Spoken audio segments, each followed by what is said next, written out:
Hey guys, welcome back to my channel and to my new background. At least for some of my videos, I don't really love sitting down and making like a formal video. It works better for me if I just kind of pick the camera up and talk whenever the mood strikes. But some videos I would like to have in front of an actual background because I'm loving my bookcase right now. But that's not what this video is about. This video is going to be about the book House of Leaves and how it affected me. I don't really know how to do this video or how to talk about this book. This is the craziest book that I've ever read in my life, and I don't know how someone can really do a review for this book because I feel like this is one of those books that it's going to leave a different mark on every single person who reads it. I think everyone would take away something completely different from the book.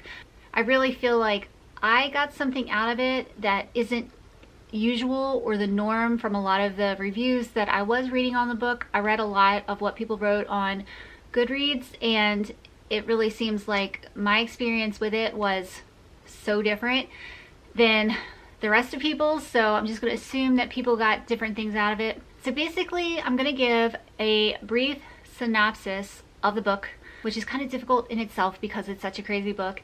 And then I want to talk about why it affected me so deeply. And that will include a sort of spoiler, but not really. Spoiler kind of isn't the right word because the book is really open-ended.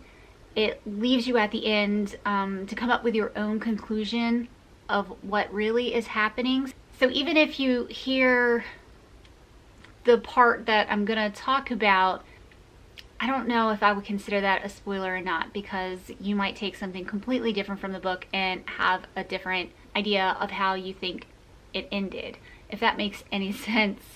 So this book is basically several stories going on within stories. There's lots of different storylines that you follow, but first you start off with a character named Johnny, and he has a friend named Lude, and Lude's neighbor dies. He's an old blind man who's kind of, I don't know if crazy is the right word, but eccentric, different, that kind of guy. He dies, and Lude and Johnny go into his apartment and discover that this man had been writing a manuscript of sorts for a very long time. He had papers all over his apartment and pictures and just things that he has collected over the years to put together something. You could tell he was working on something epic. And so Johnny decides he's going to collect up all of the things and make something from it and try to figure out what this old man was trying to do, or what this story was. So the story is basically about the old man, Zampano, I think that's how you say his name, was watching a documentary and creating a story or his thoughts or something, trying to figure out this documentary and trying to make something out of that. The documentary is about a family where the dad was a very famous National Geographic photographer. The mom was a model. They come from this like crazy busy life, and they decide to move their family. They have 2 kids. They decide to move their family to a house in rural Virginia, which is where I live, and so that was the first connection thing that I had to the story. So anyway, the dad decides the way he's going to continue to be a creative person and to have a career is he's going to set up cameras all over the house and film their lives and try to show what it's like for a family like them to move to a place like that. And in the process of that, they start to discover crazy things about their new house. Things like the inside dimensions, like if you take a measuring tape, the inside dimensions are larger than the outside dimensions, which makes no sense whatsoever. Hallways and closets appear where they didn't used to be.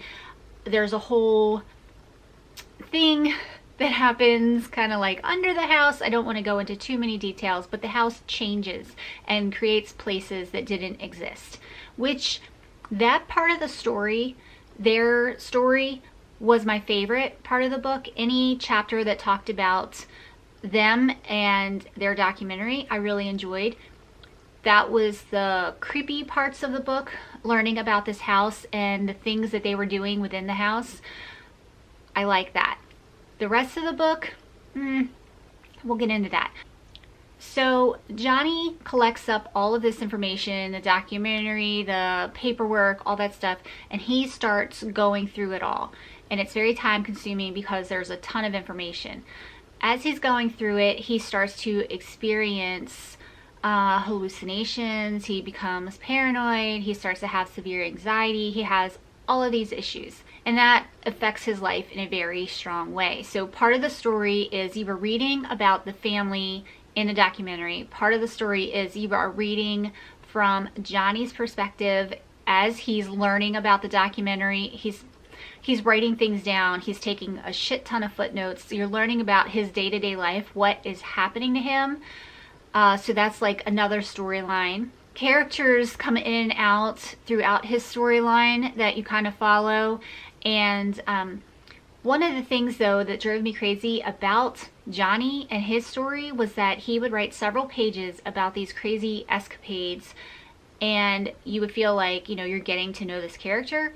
And then he would write, but you should know me by now that all of this is bullshit and it's all lies and you can't trust anything I say. So I would be like, why did I waste the last 10 minutes reading all this crap if none of it is true? It really frustrated me. I did not like those parts. So that basically is the story, the main part of House of Leaves.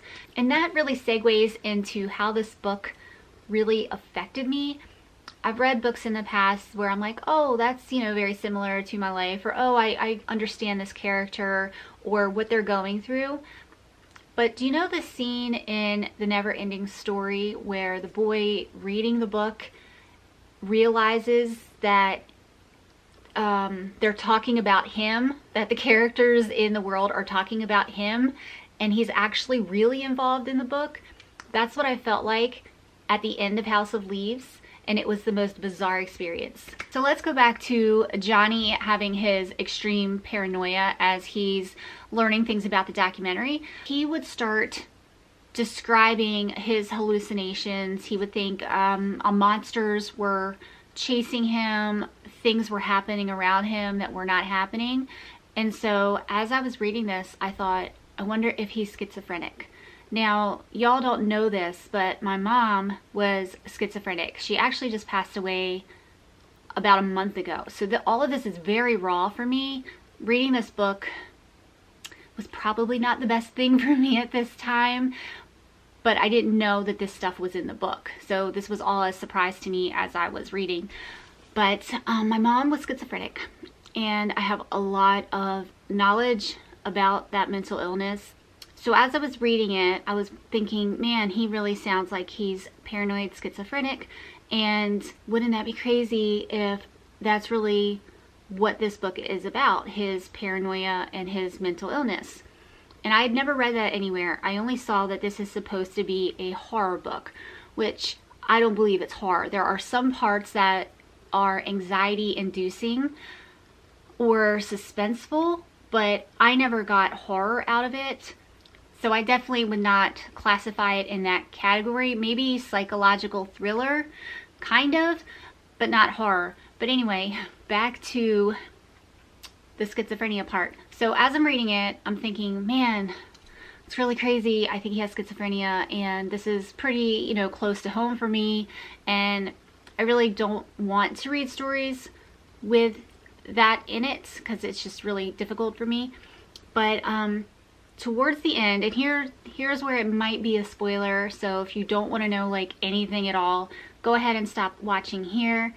But towards the end, as the story evolves, you start seeing letters that are written from Johnny's mother to Johnny, and the letters make it sound like she is in an institution, and she's writing letters to her son, which throws a whole new perspective on this book, because you really don't know truly who the narrator is of the story. That's where it comes down to, it's going to be different for everybody. But I started to wonder, like, maybe everything that I just read is from the imagination of Johnny's mother. Either he has schizophrenia and he's making up this stuff, or it's from his mother. So his mom has schizophrenia too. Well, that's what I'm going to classify her as. I'm not a doctor, but based off of what I've read from her letters, I'm going to go with that. And so it really made me wonder, is the entire book made up and part of, you know, a schizophrenic delusion? But the thing that really got me was the letters that she wrote. Now, my mom has always had schizophrenia. She got it right as I was born. And I grew up with her going in and out of mental institutions. A lot of my life, she was gone, and she's always written me letters. Even now, you know, that I'm an adult, and when she was alive and not in an institution, she would write me these letters. And these letters in the book were as if they were letters written from my mom to me. Like, I could have been reading letters that my mom wrote, because they were written almost exactly the same. And so I'm reading this stuff and I'm like, what the hell? How is this happening? How, like, I don't even know how to put it into words, but all I can say, it was really like the Never-Ending Story, when the boy was like, what? I'm in the story? How do they know me? This is insane. So moving on, I finished the book, and it left me with way more questions than answers. It left me so emotionally, like, distraught and wrung out and confused, and I really feel like I got this other part out of the book that the majority of people are not going to get out of it, with the whole mental illness aspect of it, because, you know, most people aren't growing up with, you know, their mom like that.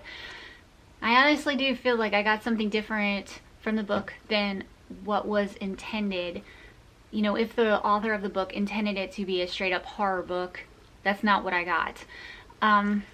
So yeah, it was just a very bizarre reading experience for me through the whole thing, and I am kind of clueless as to how I feel about it. I kind of feel like the author is either a genius or he's like strung out on acid. Like, it could be either one.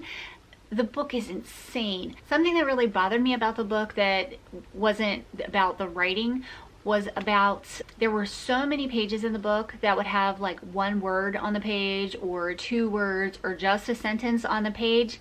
And that really bugged me, because it's like a 700-page book, and when you have, you know, 100 pages with barely anything on the page, I feel like that's just a waste of trees. I went to elementary school in the 80s, and that was kind of drilled into my head, you know, to use up a whole sheet of paper so you're not just, you know, blatantly killing trees. And so that really bugged me. I don't know if that's because I'm a child of the 80s or what. Do you all have that issue with paper? But I was getting angry every time I would turn the page and there would literally be one word on the page. I'm like, why are you like, this is so wasteful. I was so bothered by that. Yeah, I really want to talk to this author.